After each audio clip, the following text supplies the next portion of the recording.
Yeah, good day from Boston Coast Guard Command, which is in charge of this search and rescue effort some 900 miles out to sea in collaboration with the Canadian Coast Guard.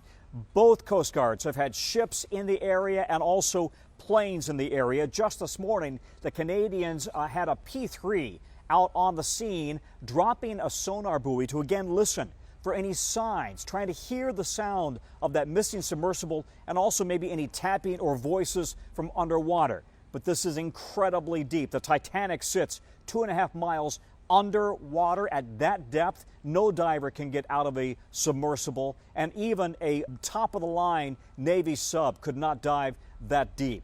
The question is this submarine still intact? We do know that when it was going into the water Sunday morning, it had about 4 days of air on board. It's now gone through 2 days of that air. So the question is, how much more air do they have? The other challenge here is if they find this submersible, the Coast Guards don't have the equipment to effect a deep sea rescue. They'd have to bring that in from the Canadian and the American navies, and that could be a long time coming, in addition to maybe private companies bringing their resources to bear. The clock is ticking as the world is watching very closely what's happening down at the site of that Titanic wreck. Tom Costello, NBC News, Boston.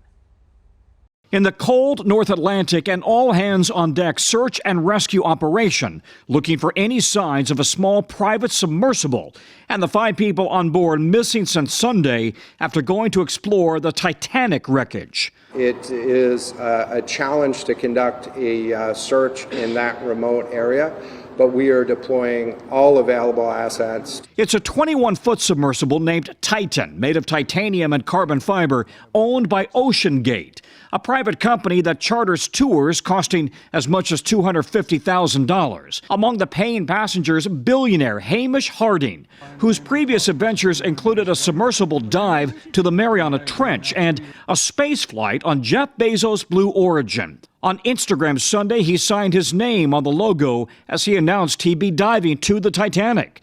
Also on board, Pakistani-British businessman Shahzada Dawood, along with his son Suleiman, according to his company.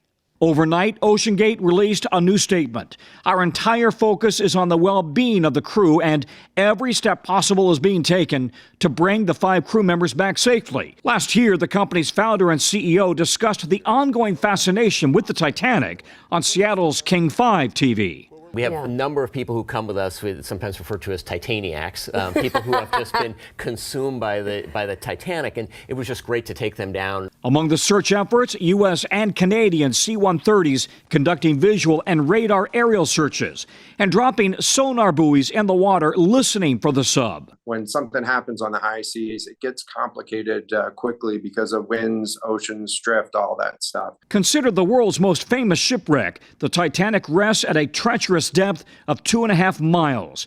1,500 people died when the ship sank in 1912. In recent years, other tourist submersibles have tried exploring the wreckage. Now search teams are in a race against the clock for this missing sub, oxygen potentially running low. Leave a comment and share this video with your friends. With daily uploads, there will always be a conversation.